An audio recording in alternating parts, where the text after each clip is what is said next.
adalah gembalaku, takkan kekurangan aku. Ia membaringkan aku di padang berumput hijau.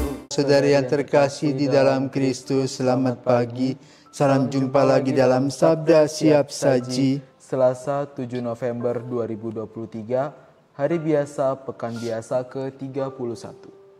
Marilah kita berdoa dalam nama Bapa dan Putra dan Roh Kudus. Amin. Allah Bapa yang Maha Baik, Engkau menganugerahkan berbagai karunia kepada umat-Mu. Bantulah kami agar dapat saling melayani dalam kesatuan sebagai tubuh Kristus. Sebab Dialah Tuhan pengantara kami yang bersama dengan Dikau dalam persatuan Roh Kudus, hidup dan berkuasa Allah sepanjang segala masa. Amin. Tuhan bersamamu dan bersama rohmu. Inilah Injil Yesus Kristus menurut Lukas. Dimuliakanlah Tuhan. Lukas 14 ayat 15 sampai dengan 24. Pada waktu itu Yesus diundang makan oleh seorang Farisi. Sementara perjamuan berlangsung, seorang dari tamu-tamu berkata kepada Yesus, "Berbahagialah orang yang akan dijamu dalam kerajaan Allah." Tetapi Yesus berkata kepadanya, "Ada seorang mengadakan perjamuan besar, ia mengundang banyak orang. Menjelang perjamuan dimulai, ia menyuruh hambanya mengatakan kepada para undangan, 'Marilah, sebab segala sesuatu sudah siap.' Tetapi mereka semua minta dimaafkan.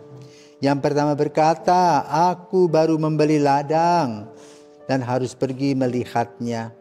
Aku minta dimaafkan.' Yang lain berkata, 'Aku baru membeli 5 pasang lembu kebiri dan aku harus pergi mencobanya.' Maka kembalilah hamba itu dan menyampaikan semua itu kepada tuannya. Lalu murkalah tuan rumah itu dan berkata kepada hambanya, 'Pergilah segera ke segala jalan, lorong kota dan bawalah kemari orang-orang miskin dan cacat, orang-orang buta dan lumpuh.'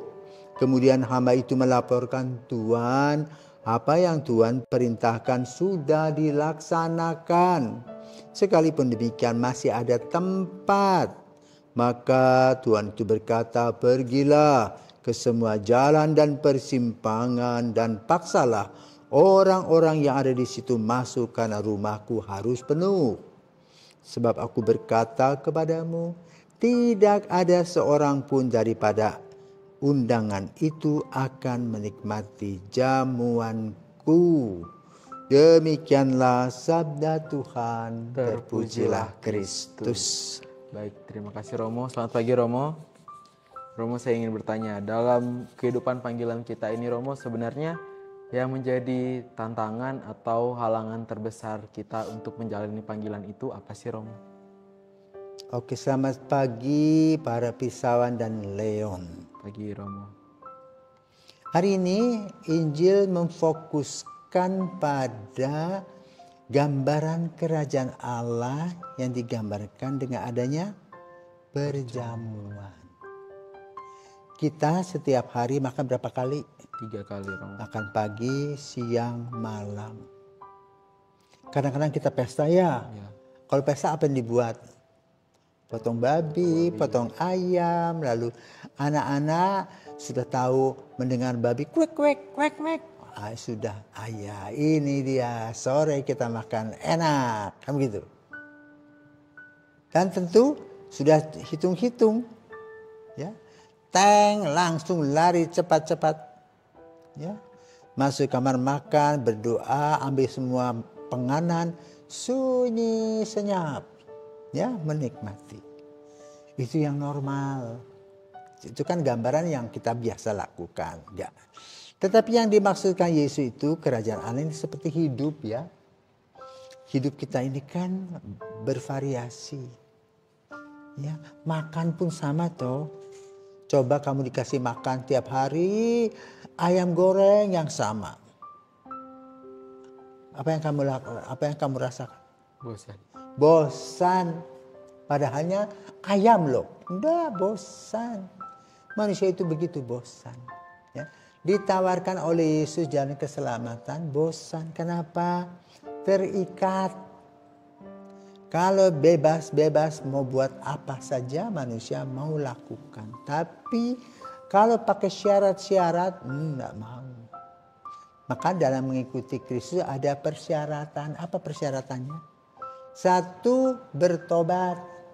Melepas semua keburukan. Masuk dalam apa? Kuali kebersihan. Pikirannya dicuci, hatinya dibersihkan. Tapi kita tidak mau. Kenapa? Kita lebih cenderung mengikuti kehendak hati kita dalam kegelapan yang berkaitan dengan kenikmatan. Ya, kenikmatan-kenikmatan inilah yang perlu diperhatikan. Kita senjatuh pada kenikmatan. Makan yang enak, tidur yang lelap, malas kerja, ya kan? Malas berdoa. Tapi sebagai seorang Kristiani, apalagi seminaris, harus rajin belajar, disiplin, berdoa, kerja kecil, belajar yang banyak. Tapi kita bosan, pagi diikat di rumah ya, setiap hari 24 jam ya. Ada satpam lagi, aduh. Ya. Maka beberapa anak itu mulai kabur, lari melanggar dia. Ya. Karena bosan tadi. Nah, demikian pula kira-kira gambaran tentang keselamatan yang Yesus berikan itu adalah manusia-manusia yang kami ini yang dipilih oleh Tuhan itu merasa bosan. Tidak mengerti lagi apa yang menjadi tujuan hidup dan keselamatan itu sendiri. Maka digambarkan oleh Yesus tadi. Ya, ada undangan tiba-tiba minta maaf gak jadi. Dicari lagi, ada juga masih kosong. Tetap orang tidak peduli. Maka lalu Tuhan paksa. Ya, jadi jangan lupa, baru hari ini sabda Yesus memaksa. Apa katanya coba? Maka Tuhan itu berkata, pergilah ke semua jalan dan persimpangan dan paksalah. Orang yang ada di situ masuk, paksa. Jadi kalau tidak mau dipaksa. Nah, bagaimana Tuhan memaksa? Yo, tahu? Tidak tahu.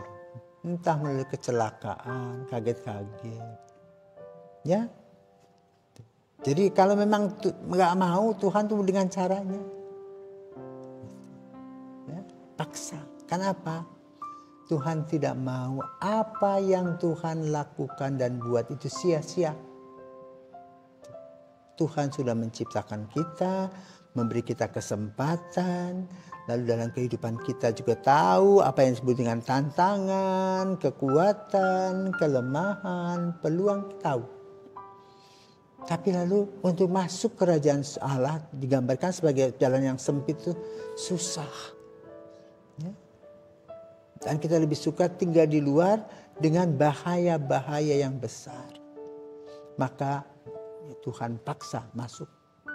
Supaya ciptaannya itu tidak sia-sia. Maka saudaraku terkasih, jangan membangkang. Jangan membuat nanti Tuhan pas satu hari paksa kita, baru kita menyesal. Ya, sama seperti kita misalnya orang tua katakan ya, jangan pernah membuang makanan. Nanti kalau tiba paceklik kamu baru sadar bahwa makanan itu setengah mati. Tidak ada lagi. Ya. Seperti inilah Tuhan menawarkan. Boleh katakan jual murah. Obral kan begitu. Obral keselamatan tetapi kita cuek bebek maka dipaksa. Seperti ikan dimasukkan ke dalam pasu. Kenapa? Tuhan tidak mau sia-sia.